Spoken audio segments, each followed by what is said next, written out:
Okay, so we've been talking about Hasidus for many months now, and the last thing we mentioned in the last Shiur, which was 2 weeks ago, was about davening for the Geula.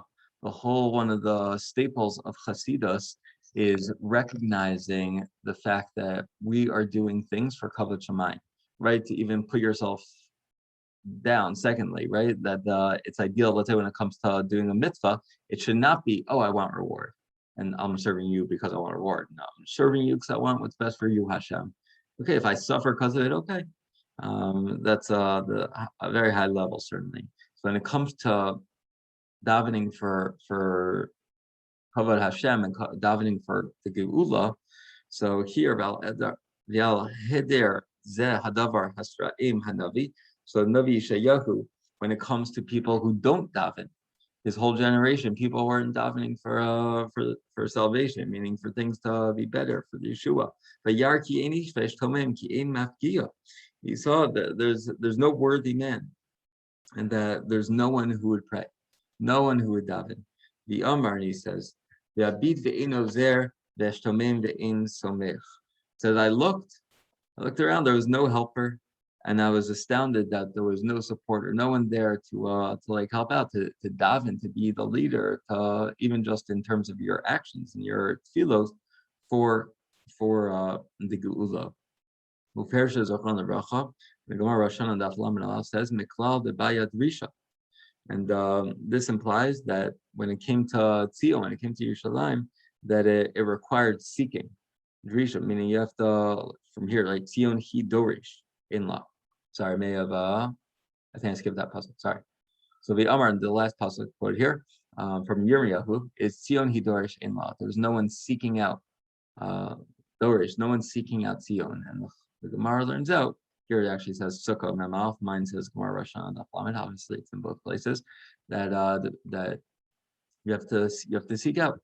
It requires us to be able to daven for it and to take our actions towards speaking to Hashem for the Geula. It says that we are obligated in this matter. He spoke earlier. One of the last things we said at the end of last week's Shiur is that one of the excuses a person might have, it is an excuse, but it's not where you want to get out of it. You might say, who am I? What difference will I make? Right? Mashiach, for example, Mashiach has not come for a few thousand years, right? And there have been many, many, many great tzaddikim who have davened and done tremendous mitzvahs for Mashiach. He's still not here. So I, very legit lowly person, am gonna daven or do a mitzvah and I'm gonna bring Mashiach. Who am I? It's not even worth doing anything because I'm not gonna be able to do anything. So he says, you can't say you're exempt because, I'm not good enough. Look how weak I am in terms of my spiritual well-being. Because we learn Pirkei Avos in Parak Beis Mishnah Tetzayin. Lo alach hamlacha lemar. Some of you are probably singing the song. Lo alach hamlacha legmar. Okay. Lo alach hamlacha legmar ve'enata ve'ata ben chorin b'atam imena. Right. Even though the work is not done, or the work will never be done. Right. It's an endless task, but you're never exempt from it. Right? Just because you're not going to finish the job doesn't mean you can't work hard and try to do your best while you're on the job. The Omer Od HaNavi, the Navi Yeshayahu says,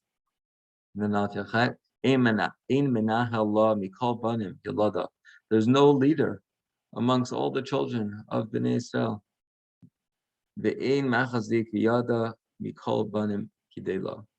And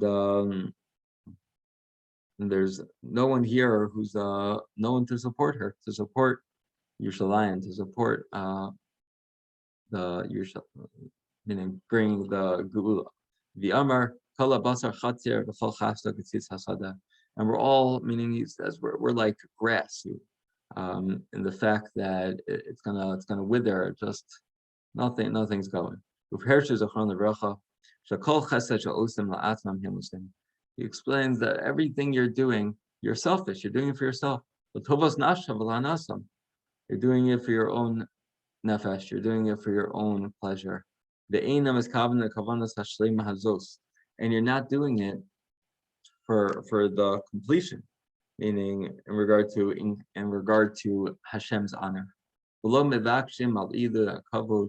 you're not seeking out, you're not requesting Hashem's greatness, Hashem's honor to be elevated. You're not davening for the Gula.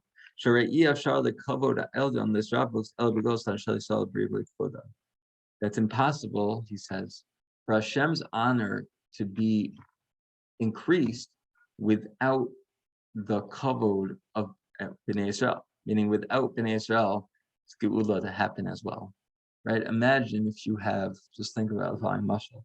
Imagine you have a nation whose king is extremely, extremely strong, but the people are feeble, the people are poor, and people are the weakest army. So how mighty is that king? So the king, even though he himself might be a nice, big, strong person, he's nothing without the nation. The nation is weak and pathetic. So that's how people view his country, right? So it's a similar thing here too, right? You have Hakadosh Baruch Hu, who's mamish. Hashem runs the world and rules the world. But if his nation, we're in exile and we're dispersed and we're not doing the right things, then how's that reflect Hashem? That doesn't give honor to Hashem. By us lifting ourselves up and bringing ourselves out of this pit, out of this mess, and getting us back to Eretz Yisrael and bringing the Gula, that brings honor to Hashem. That each one is dependent on the other. Here, Moshe Kosov, the Tanakh Yahusha is Karti, Misanech Akvodo Shel HaKadosh Baruch Hu, Akvodon Shel Yisrael. That a person that he agonizes about the honor of Hashem and about the honor of Bnei Israel. And over here, it says the footnote here points out that in the davening on Rosh Hashanah, so in Yom Kippur, the Yom Naram, we say V'chein teim pach Hashem lekin al kol ma'asecha, right? So which means, right, that we have fear for Hashem for all His work, for all His creations. And then we say V'chein teim kavod Hashem le'amecha, meaning then Hashem should bring honor to the nation, meaning that they go hand in hand, that the honor of Hashem, the honor of the people, that when one is elevated, the other is elevated. When one is decreased, the other is decreased. So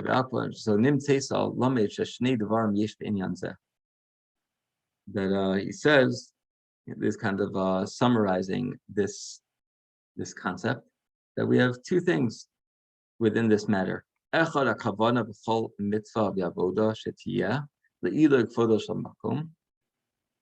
the first is when you have kavanah, your intent when it comes to doing mitzvahs, when it comes to serving Hashem, that you should do it to elevate the honor of Hashem. For the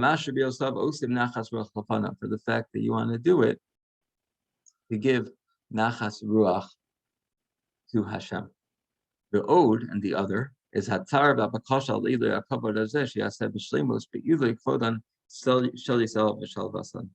And the second facet is about distressing over Hashem's honor and beseeching and davening to Hashem in order that we're able to lift up Hashem's honor and lift up Bnei Israel. Now he's going to discuss the last section of this. Is up until now we discussed ourselves and our mitzvos and the honor of Hashem and davening for and caring about ourselves and the Yeshua. And now he says we're going to be discussing davening and caring about the rest of your generation and how a tzaddik, or how you define, chassid, is someone who cares about the other.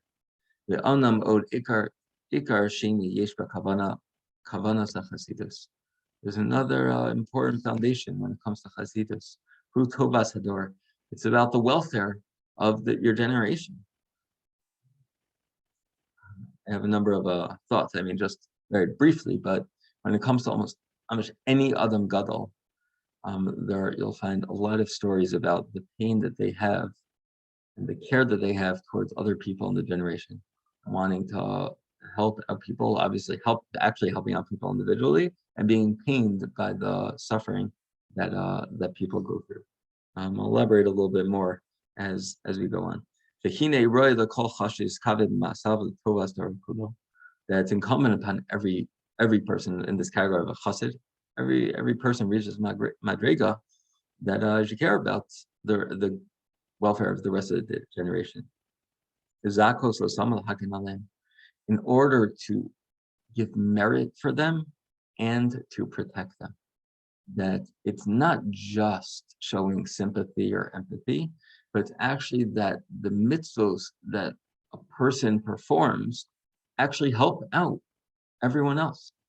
Just to give a mashal, so I want to partly want to say the word arguably. I know Ellie's a sports fan. I don't know if I know other sports fans, but when it comes to baseball, the best player over the last decade has been Mike Trout. Mike Trout is a shoo-in Hall of Famer, and he has never made the playoffs. When it comes to baseball, so there are 9 players who are, there's more than that on the team overall, but 9 players on the field, and every person matters. Even though he's the best player, he's doing what he can. And if they ever did make the playoffs, it certainly has a lot to do with him. And he's trying his best. But imagine the rest of his generation, right? His team, if they're doing nothing. So as much as he's doing, he's trying his best to help them as much as he can. And in the Havdil, so a gadol is doing all the mitzvos for the sake of the generation, and the merits, right? The wins, just like in baseball, the wins that happen for the team, the wins that happen for our nation, are because a lot of times of the mitzvos and the tefillos of the tzaddikim. Obviously, everyone matters, just like on the team. Everyone doesn't matter. Well, you have someone who's the best. So that person, right? There's more on that person's shoulders. So he says as follows. That's where I said this. Okay. Who inyan hakasov, and this is where it says in Yeshayahu Perak Gimel Pasuk Yud, Imru Tzaddik Kitov Hifri Malaleim Yochidu, that you have a tzaddik who's good, and his fruits are going to be eaten by the others. Everyone's benefiting from what he's able to produce. In Baba Basra,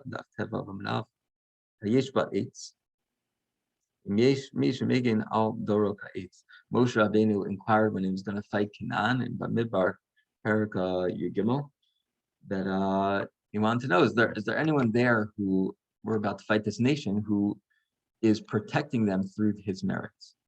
Right before seeing, there's a separate at the end of here Bamidbar when he goes to fight Og, and he's concerned about the schus that Og had when he told Avraham in Parshas Lech Lecha, I want to say it's Lech Lecha, I think it's Lech Lecha, that Lot, his nephew, was captured, and he ended up saving Lot, and he was scared that maybe Og is going to be protected because of that mitzvah that he did, and so we see a certain protection from mitzvahs that are done. I'll just add one story here. It's a pretty intense story. It's not super, somewhat intense, but on the Lower East Side, there was a boy who was hit by a car, and ambulance came, and the boy had a kippah on, and right there, right near where the boy was hit, was Moshe Feinstein's apartment. Someone ran up to Moshe Feinstein to tell him what happened, and to probably ask for Moshe, daven for this guy, say, kill him for this boy who was just hit. And Moshe asked, when did this happen? He says, 10 minutes ago. Moshe thinks, or Moshe says, the boy's not Jewish. He's not Jewish. He says, Moshe was not at the scene. Moshe didn't see this boy. The guy knows that the boy had a kippah. Moshe says the boy's not Jewish. Okay? So the guy goes back down. Not that Moshe didn't care about non-Jews either, but it's interesting. He said a Jewish boy was hit. He said, no, boy wasn't Jewish. Okay, so it goes back down, and the guy, I think, hopefully that boy was okay, but he found out that the boy was not Jewish, and the boy stole the kippah from a Jew. Like, saw a kid on the street, grabbed this kippah and ran into the street, and that's when he was hit. So he was hit right there. The kippah fell to the floor, and everyone thought, people there thought he was Jew. He was a Jew. So he went back up to Moshe afterwards. And he said, Moshe, how do you know? You were right. How do you know the boy wasn't Jewish? So Moshe says, I asked you when it happened. You said it happened about 10 minutes ago. And 10 minutes ago, I thought, and I realized I was here learning, and the Torah I'm learning protects a certain radius from where I am. And so I knew that boy wasn't Jewish. My Torah protects the Jewish people. It's a wild story. And we're not dealing with like with Kabbalah or anything. Or Moshe certainly probably did know Kabbalah. He was far from Kabbalah. We see certainly the protection that a tzaddik has on his generation. The protection here based on the Gemara. As a person feel right, a certain person sometimes can protect the generation. Tira shezehu, here's a shezehu retono shel makom shiu chasidei Yisrael mezakim chaprim al kol shar madrigo shebahem. The Chasidei of Israel, the highest people, are protecting all the other levels of Bnei Israel. And there's the idea in Vayikra Rabbah, Lamed Yabez, that says regarding the Lulav, Esra, Hadassim, or Ravos, right? That when it comes to the Hadassim, which have a good smell and a good taste, so you say, Yavo'u Elev Yechaper al Elev. Let these come and have kapar on these, right? All of them, right? They represent different forms of Jews. So the Hadassim represent the righteous people, the tzaddikim, and that should come and have kapara for the rest. And that concept, that's not just where Risham are to the wayside, but the tzaddikim are there to help out and give kapara to them. She'ein HaKadosh Baruch Hu chafetz ba'avdan harsham. Hashem does not want Risham to be gone, to be getting rid of. It's the job of a chassid to work hard to give them the schus and to give them the kapara.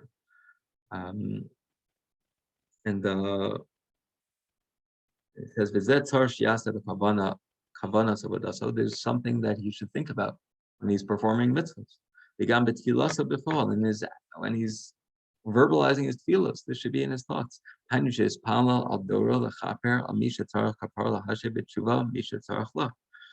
Gemara in Brachos says that he should daven for the kapara for his generation, for these people, and he should help them to be able to return to do tshuva.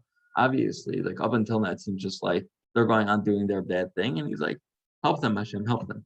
But it's also that he will try to get them to do tshuva. Whether it's obviously davening that they do teshuva, right? Famous story where Rabbi Meir, it's actually Rosh Chodesh right now, Chodesh Tov. We're going to be saying it mamash tomorrow and the day after on Baruch Hinashi.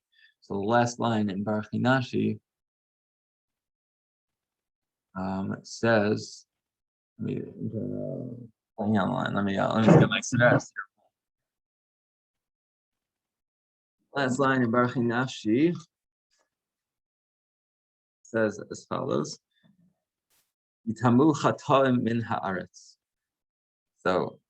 So there was a story, the Gemara says, where there was a Rasha who used to annoy Rabbi Meir. And Rabbi Meir davened that this person died.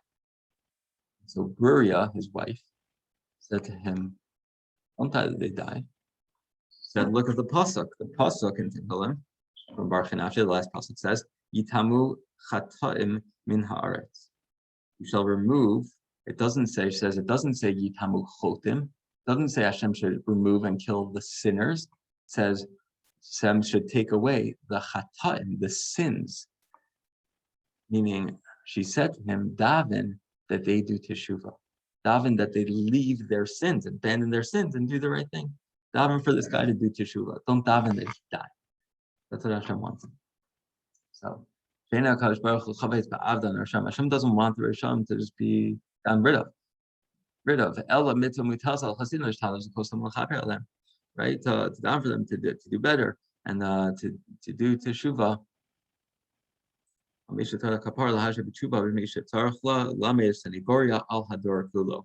should come to the defense for his entire generation. There's a beautiful story here in the footnote. about from Rabbi Yitzchak of Ardetchov. Rabbi Yitzchak lived. He was in Russia, and the Russians were not on good terms with the Turks, and the Russians banned any Turkish products from coming in. So they didn't allow any Turkish products. It was the night of the Seder.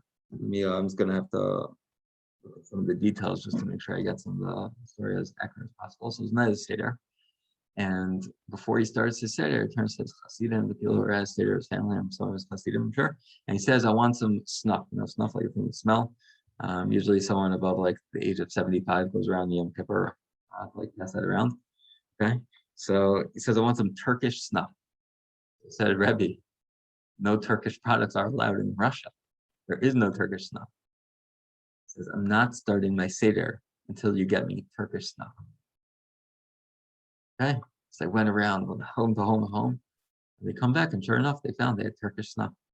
They brought it to the Rabbi. Rabbi smells it, everything was great. And then he says, he asked for some. He says, I want some Turkish wool. I want some wool. Rabbi, there's no Turkish wool around. They banned all products from Turkey to come into this country. So I'm not starting until I get Turkish wool. So they went around from home to home to home to home. And a number of minutes later, they came back and boom, they had Turkish wool. Rabbi Yitzchak says there's one more thing. I'm not starting until you bring me bread from a Jewish home. Said, Rabbi, it's Pesach. Can't have chametz. Said, I'm not starting until you find me bread in a Jew's home. Okay? So they go around and they're searching and start asking everyone, bread, any bread, anything. They come back and they say, Rabbi, I'm sorry. There's no bread. He said, Ribono Shalom, look how amazing the Jewish people are. The Tsar of Russia has a huge army that will come and really, really get you in big trouble if they find you with Turkish possessions. And yet, they have Turkish possessions. But you, HaKadosh Baruch Hu, you command that they don't eat bread, and not a grain of bread, not a morsel, that's the proper word, not a morsel of bread. Look how amazing the Jewish people are. That was just an example. Rabbi Yitzchak coming to the defense and showing just how great the Jewish people are. Continuing on. Bar Amru Zachron Lebracha Gemar Yomadaf Ein Zayin Amud Alach Al Pasuk Vani Vasi Bidvarecha. It says, I've come because of your words. The Malach Gabriel was basically did something wrong, and he was banished from going to a certain place up in Shemayim, and he basically helped out Daniel. So he says,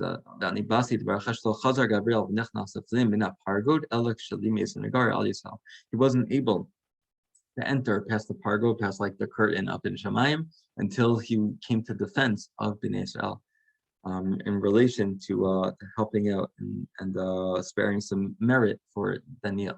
The Gideon Amarlo, and regarding Gideon and Shoftim, Paragvav Pasuk Yadal, it says, go with this strength. The fact that he came to defense of Bnei Israel, also that was meritorious for him. Hashem only loves someone who loves the Jewish people. And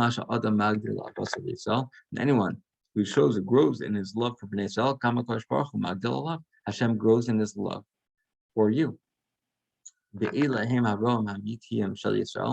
And the true shepherds, even though some of them were literally shepherds, but it's related to the shepherds of the fact that the Jewish people are Hashem's flock. So the leaders of the Jewish people, it says, the true shepherd, Hashem has tremendous love and desire for them. They sacrifice themselves for Hashem's flock. And they work hard for the safety and the peace in everything that they do. And they stay in a difficult place, in a difficult breach to daven for the sake of them. To daven that the gezeros against the nation stop, and to only bring bracha. What is this comparable to? La'av she'eno ohiv shum adam yoter mimishu roa she'ohiv et banav avan emenes. When it comes to us, so when it comes to parents, so a parent, obviously a parent loves their child, and a parent's love is towards someone who shows love towards your child. So I'll give you an example. As a teacher, I have some of the best, or the ones I enjoy the most, are the ones where the parents say, like, my children really love you. They talk about you all the time at home, and they should, like, we know how much you care about them. So the fact, why do the parents like me? Because they know that I care about their kid, right? When someone cares about their kid, then that person is cared about. So Hashem loves someone who cares about the Jewish people, works hard for them. It says, "V'hu davar sheteva yadalav." This is something that is that we understand, like instinctively, that a father will love those who loves his child. V'hu inyan kohen gadol shamrolav. And in Gemara Makos Daf Yud Aleph and Aleph, it discusses that regarding a kohen gadol, shahaya lahem levakesh rachman al dor v'lo bikshu, that a kohen gadol was leaves discussing when it comes to the situation of an Ir Miklat. Why does a person get killed by accident? What happens spiritually? That the Kohen Gadol didn't daven properly for the generation. That's why that person killed by accident had to run to the Ir Miklat. And so we see the leader, the Kohen Gadol, spiritual leader of the generation, had a responsibility to daven for the whole generation. The Chain Amru, and it also says there, where is it? Over here. That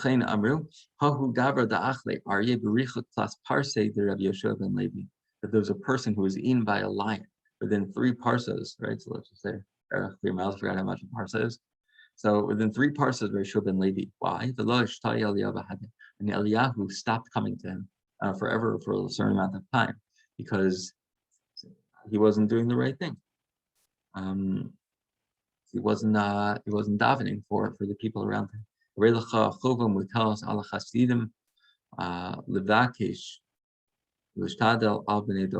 the obligation upon the Hasidim to daven for his generation. And he